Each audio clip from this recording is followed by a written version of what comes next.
ವಾಲ್ಮೀಕಿ ಅಭಿವೃದ್ಧಿ ನಿಗಮದಲ್ಲಿ ಕೋಟಿ ಅವ್ಯವಹಾರ ಆಗಿದೆ. ಸಚಿವ ನಾಗೇಂದ್ರ ಅವರು ರಾಜೀನಾಮೆಯನ್ನು ಕೊಡಬೇಕು ಅಂತೇಳಿ ಪ್ರಹ್ಲಾದ್ ಜೋಶಿ ಆಗ್ರಹವನ್ನು ಮಾಡಿದ್ದಾರೆ. ವಾಲ್ಮೀಕಿ ನಿಗಮದಲ್ಲಿ ನಡೆದಿರೋದು ಬಹುದೊಡ್ಡ ಹಗರಣ. ಇದರಲ್ಲಿ ಕಾಂಗ್ರೆಸ್ ಸರ್ಕಾರ ಸಂಪೂರ್ಣ ಹಸ್ತಕ್ಷೇಪ ಮಾಡಿದೆ. ಈ ಹಣವನ್ನು ತೆಲಂಗಾಣ ಚುನಾವಣೆಗೆ ಬಳಸಿಕೊಳ್ಳಲಾಗಿದೆ ಎನ್ನುವಂಥ ಹೊಸ ಆರೋಪ. ನಾಗೇಂದ್ರ ಅವರನ್ನು ಬಂಧಿಸಿ ವಿಚಾರಣೆಗೆ ಗುರಿಪಡಿಸಬೇಕು. ಅಧಿಕಾರಿ ಆತ್ಮಹತ್ಯೆ ಮಾಡಿಕೊಳ್ಳದೆ ಇದ್ದಲ್ಲಿ ಈ ಹಗರಣ ಮುಚ್ಚಿ ಹೋಗ್ತಾ ಇತ್ತು. ಹಗರಣದ ಹೊಣೆ ಹೊತ್ತು ಮಂತ್ರಿ ರಾಜೀನಾಮೆಯನ್ನು ಕೊಟ್ಟಿಲ್ಲ. ಸರ್ಕಾರಿ ದುಡ್ಡನ್ನು ಹೊಡೆದು ಚುನಾವಣೆಗೆ ಬಳಸುವಂಥ ವ್ಯವಸ್ಥೆ ಇದೆ. ಇದು ವ್ಯವಸ್ಥಿತ ಷಡ್ಯಂತ್ರ.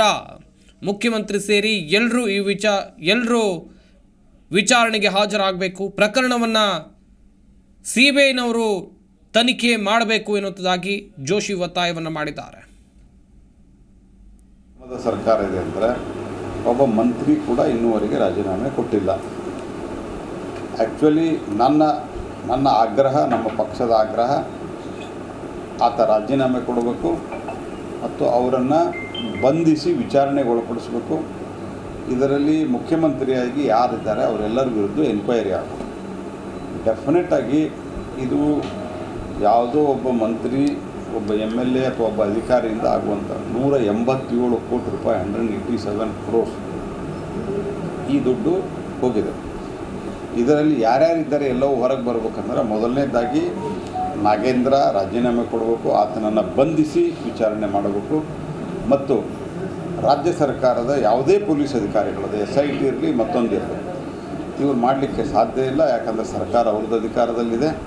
ಇದೊಂದು ಬಹುದೊಡ್ಡ ಹಗರಣ ಆಗಿರೋದ್ರಿಂದ ಇದನ್ನು CBIಗೆ ಒಪ್ಪಿಸ್ಬೇಕು. ಯಾಕಂದರೆ ಇದರಲ್ಲಿ ಯೂನಿಯನ್ ಬ್ಯಾಂಕಿನ ಕೆಲವು ಅಧಿಕಾರಿಗಳು ಇದ್ದಾರೆ ಅನ್ನುವಂಥದ್ದು ಈಗಾಗಲೇ ಮಾಧ್ಯಮದಲ್ಲಿ ತಮ್ಮೆಲ್ಲರ ಚಾನಲ್ಗಳಲ್ಲಿ ಸಹಿತ ಅದು ಬಂದಿದೆ.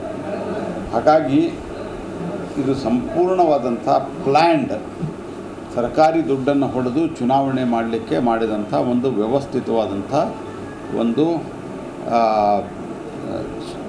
ಒಂದು ರೀತಿಯಲ್ಲಿ ಷಡ್ಯಂತ್ರ ಪ್ಲ್ಯಾನ್ ಇದು. ಹಾಗಾಗಿ ಸರ್ಕಾರದ ಹಣವನ್ನು ಬಳಸಿಕೊಂಡು ಈ ಪ್ರಮಾಣದಲ್ಲಿ ಭ್ರಷ್ಟಾಚಾರ ಮಾಡಿ ಅದನ್ನು ತೆಲಂಗಾಣಕ್ಕೆ ವರ್ಗಾವಣೆ ಮಾಡೋದು. ನಾನು ಹಿಂದೆ ಹೋದಾಗ ಕೆಲವು ಕಾಂಗ್ರೆಸ್ ನಾಯಕರು ತೀವ್ರ ಆಕ್ಷೇಪವನ್ನು ವ್ಯಕ್ತಪಡಿಸಿದರು. ಜಿ ಕನ್ನಡ ನ್ಯೂಸ್ ಈಗ ನಿಮ್ಮ ಮನೆಯಲ್ಲೇ ನೋಡಿ.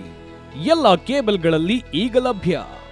ಸನ್ Direct 292, Jio TV 1334, U digital 162, city cable 51, GTPL 17, Abhishek cables 821, Rockline telecommunication 51, Shri Basaveshwara number 60, Vinayaka digital number 53, in digital number 896ರಲ್ಲಿ.